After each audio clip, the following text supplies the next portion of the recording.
Assalamualaikum teman-teman. Pada kesempatan kali ini, kami ingin menjelaskan sedikit mengenai peran meiosis dalam mendukung teori Mendel. Sebelumnya, perkenalkanlah anggota kelompok kami. Yang pertama Ria Buita, NIM 081, kemudian Doni Luki Irawan, NIM 082, kemudian Afrina Damayanti, NIM 088, dan Febinia Anissa Rahmatika, NIM 089. Jadi, pewarisan sifat adalah sebuah proses penurunan sifat dari induk kepada keturunannya melalui gen.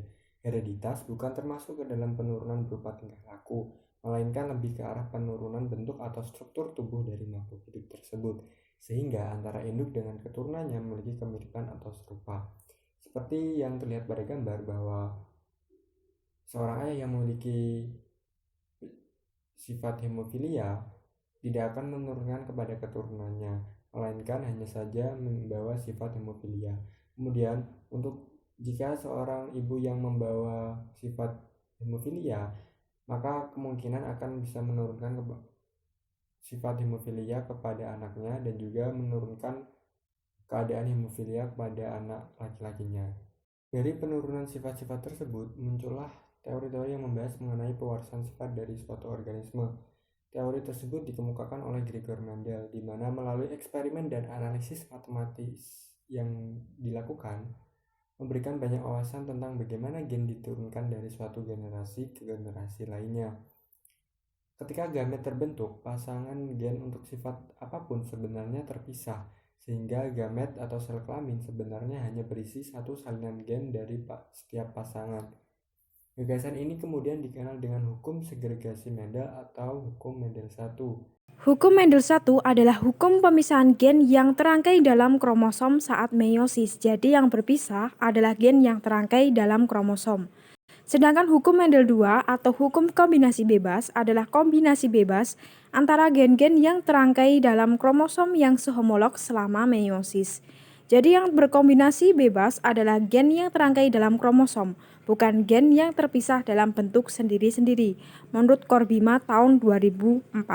Sedangkan hubungan antara hukum Mendel dan meiosis adalah terdapat kesetaraan antara hukum Mendel 1 pada proses meiosis, yakni kesetaraan alel dan pasangan kromosom yang mengalami segresi atau proses pemisahan kromosom homolog pada meiosis 1 dan anafase 1.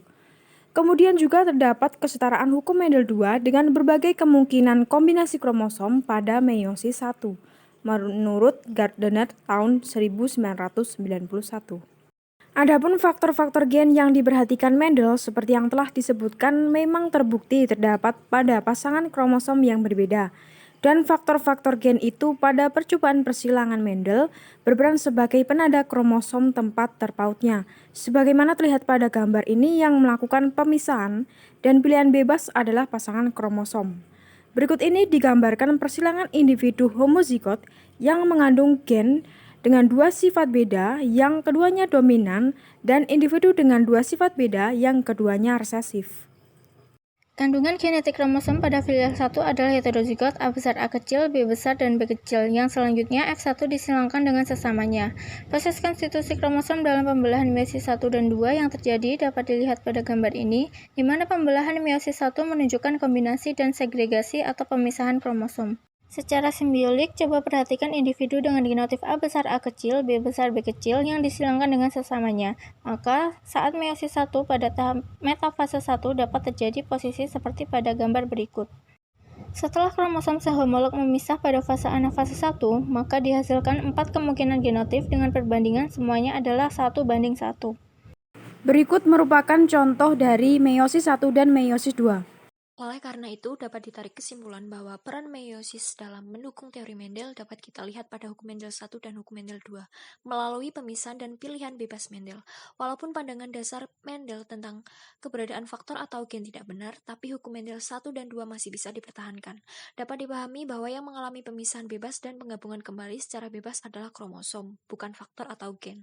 Sebagaimana dugaan Mendel semula di mana faktor atau gen hanya ikut pemisah dan bergabung kembali bersama dengan kromosom.